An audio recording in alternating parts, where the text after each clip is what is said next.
Hello everyone, this is CA Pragnesh Kanabar with my discussion on the consultation paper which has been published by National Financial Reporting Authority, which can significantly impact the statutory audit and auditing standards applied in case of micro, small and medium companies. Broadly in our discussion, 1% companies, small companies and some small private limited companies.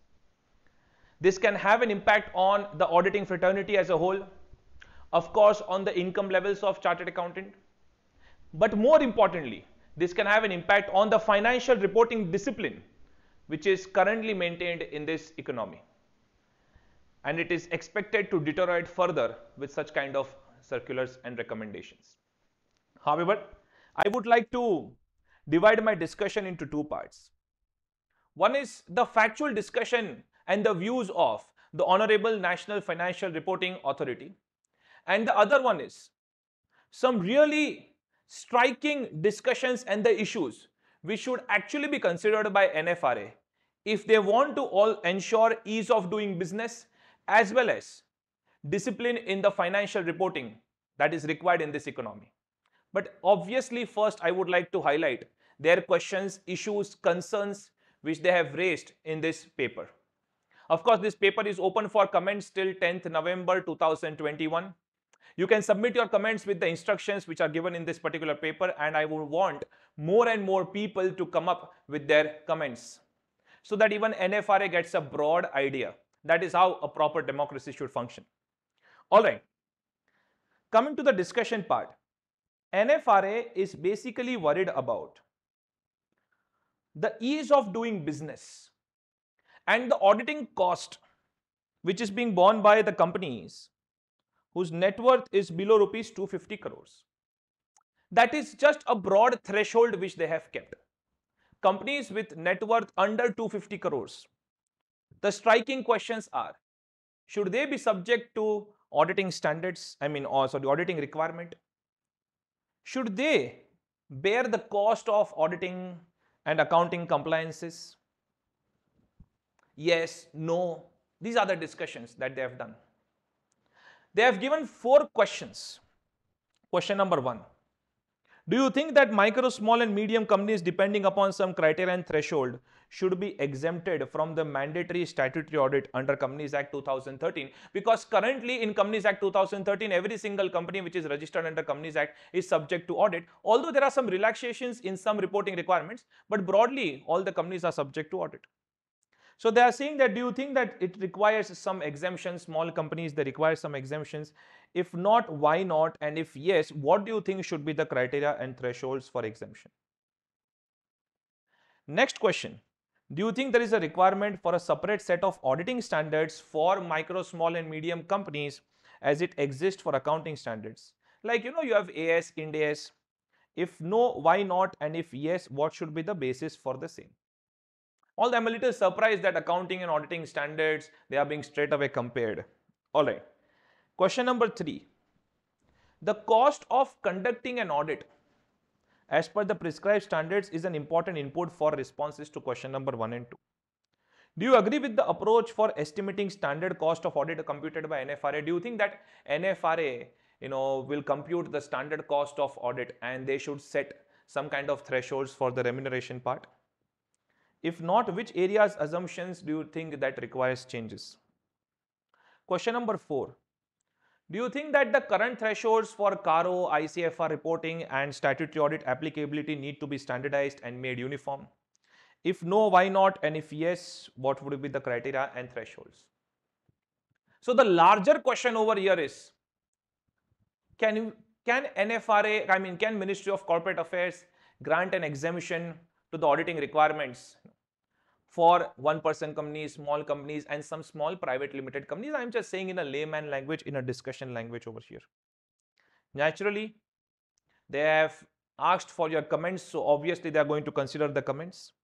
But thinking on this particular line, in developing this thinking and in developing this question, these set of questions, what is their basis? I'll just summarize what is their basis.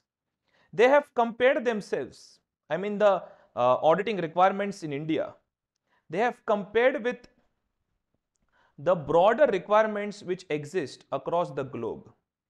All right, these are first initial discussions are about the existing auditing and accounting requirements, which many of you are aware of. But some really important discussions are the discussions where they have compared with the requirements across the globe. I would like to show that, yes, their sequence is different. I am just trying to prioritize the issues and present it in front of you ASAP. So they have compared what happens in European Union, they have compared what happens in UK, they have compared what happens in Singapore, they have compared what happens in Australia, and they have given a full annexure about this. And across all of these countries, yes, one thing is there, that some small sized companies, medium sized companies, they are exempt from various auditing requirements. And some countries also provide a complete exemption from audit of financial statements. All right, that is their first discussion and the comparison, which is of real importance. I mean, I really found some good analysis done by them. So that is the first discussion, comparison with the global standards, giving exemptions to the companies. I'll come back to my views on this.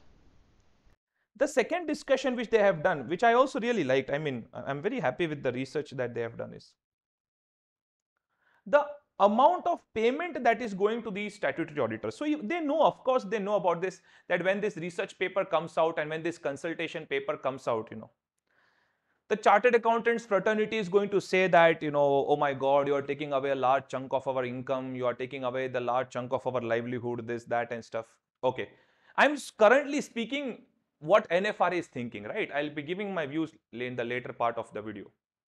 So they have compared about how much is being paid to the auditors, and their analysis is that auditors are being paid somewhere in the range of 25,000, 50,000, which is much, much less than what they should actually be paid for conducting a standard quality statutory audit. And they are saying that, so that means they are saying that with such low level of remuneration, anyways, the auditing quality would not be that great. And the auditing quality would just be a sham. I would like to show that word. I mean, I was shocked at that. They are saying that the above analysis clearly brings out the mismatch between current payment made to the auditors and the estimated cost for conducting an audit. The inference, that is the conclusion, is that it is inescapable, is that such audit is being carried out is perhaps only a sham, and it is just being done for compliance sake and may not be done in true letter and spirit. All right.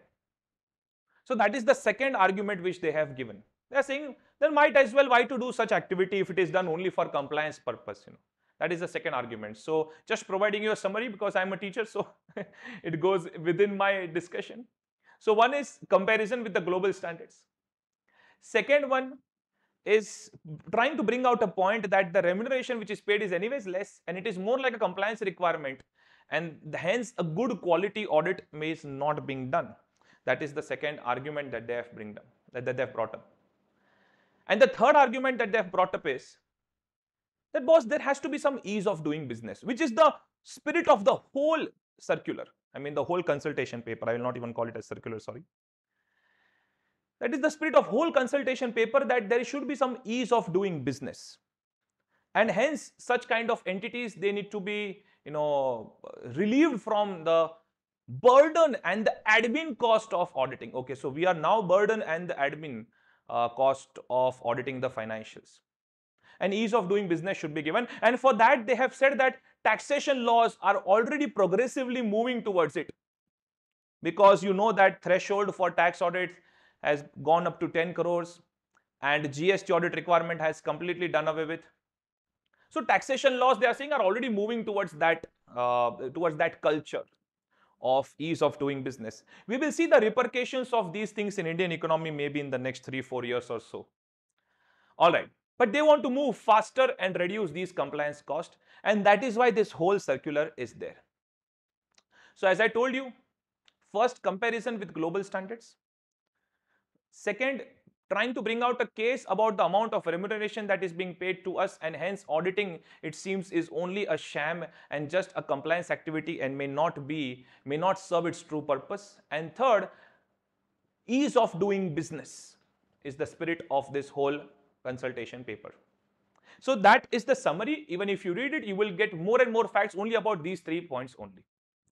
Now quickly coming on to what issues I wanted them to discuss, or what issues generally all the auditors and chartered accountants are waiting for them to discuss. All right, so big companies, listed companies, they go to big multinational firms. Of course, I would not like to take the names, even though these firms repeatedly, I'm not blaming the every single employee of those firms or every single partner of those firms, but even though these firms have repeatedly been in the news for some fraud, scams and stuff. So big companies are going to them, and companies below threshold of 250 crores, you want them to be exempted. Now what about the small firms, small chartered accountants firms and stuff? But you know what? I don't want to cry over here. All right, we are chartered accountants. We have been bold right from the days we were students.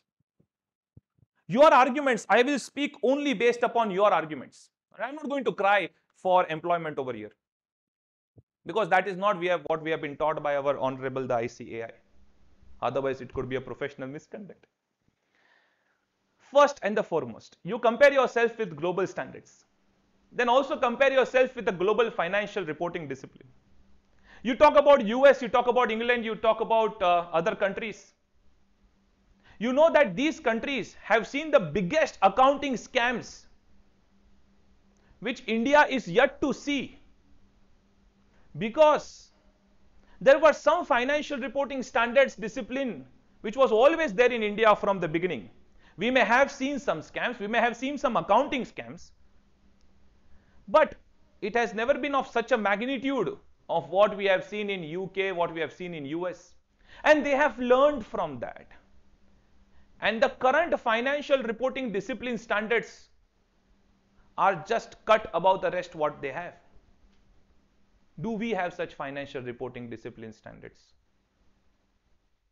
What are the level of punishments? What are the level of penalties prescribed? And how much are we executing it? Don't show these things to me or to any one of us only on the paper.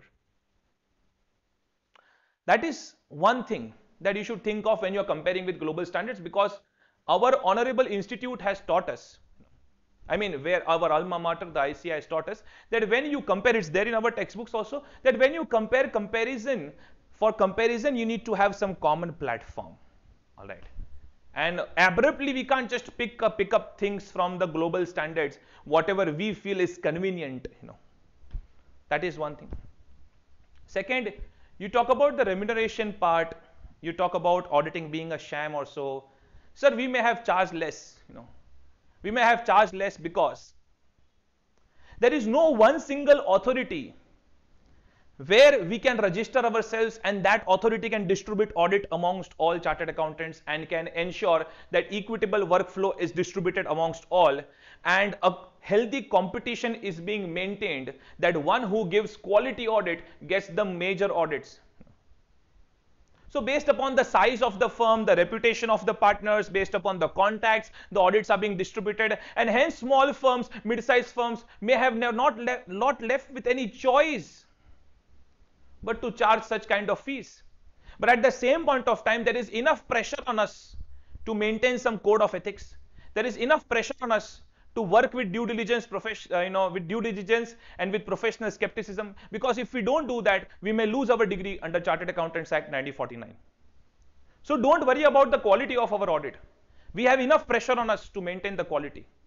If you can do something, is that regulate our remuneration. Ensure that there is an equitable workflow amongst everyone. And ensure that big companies are not only going to big multinational firms. And ensure that we don't have to get behind the clients, or we don't have to maintain good rapport with the clients to get the work. Why in Companies Act 2013? Why? Is there a procedure where the audit committee and board of directors in consultation, they choose a person and recommend their name to the members of the company? Why? Why can't there be an authority where we register ourselves and we get the work based on our talent, based on our quality of service? We have peer reviews being done, we have quality reviews being done, we have NFRA reviews being done. Why can't you give us work based upon that? Are you going to just think about ease of doing business? Are you just going to think about ease of doing business so that all of these entrepreneurs, they are very happy that, okay, there is no auditor now? What kind of examples are we trying to set over here? Are you not going to think about the financial reporting discipline? Because at the end of the day, if there is no financial reporting discipline, and if you trust too much of self-attestation being done by the entrepreneurs, then in that case, you may lose out on the revenue. You may see economic system coming to a crumbling decline. That is one point. You compare, I mean, you talk about ease of doing business, you talk about taxation laws being so progressive and stuff. The taxation laws were amended. The threshold limits went to 10 crores, fine. Have you seen the economic impact of that? Wait for a couple of years, wait for 3 years, see whether it is helping out. Whether it is genuinely helping out first ease of doing business, or whether it is helping out ease of committing fraud. Define some quality control standards. I would say that bring back taxation limit to 5 crores or so, threshold limit, and put some pressure on chartered accountants to serve quality so that the overall economy's financial reporting discipline also improves. All right, so there are so many issues to be discussed, sir, madam, honorable, to whomsoever it may concern. There are so many issues to be discussed about equitable workflow, about the remuneration, about the quality of the service. You have internal auditors, being appointed by the directors themselves. You have stat auditors being recommended by the directors and the committee to the members. Just think over it. There are so many issues to be discussed to bring the overall financial reporting discipline and auditing discipline. Going on one line of ease of doing business, ease of doing business, ease of doing business, and ignoring the financial reporting discipline part is going to land us on a no man's land, and that's going to create lots of problems. So I would request everyone looking at this video to give their views, not getting influenced by my words, not getting influenced by the analysis which NFRA has given, considering everything, and to give your unbiased, objective views and submit your comments as per the instructions given in this consultation paper. One link to this consultation paper you will also find in the description of this video. This is what I wanted to highlight, and I am happy that National Financial Reporting Authority is coming up with such consultation papers. But I would want a more inclusive discussion on lots of issues which can improve financial reporting and auditing discipline in this country, because at the end of the day, it is important to maintain accountability. If there is no accountability, there is going to be complete mess. All right. In the name of ease of doing business, we can't keep on compromising on the accountability part. Thank you so much. This is CA Pragnesh Kanabar ending the discussion on the consultation paper issued by NFRA. Thank you.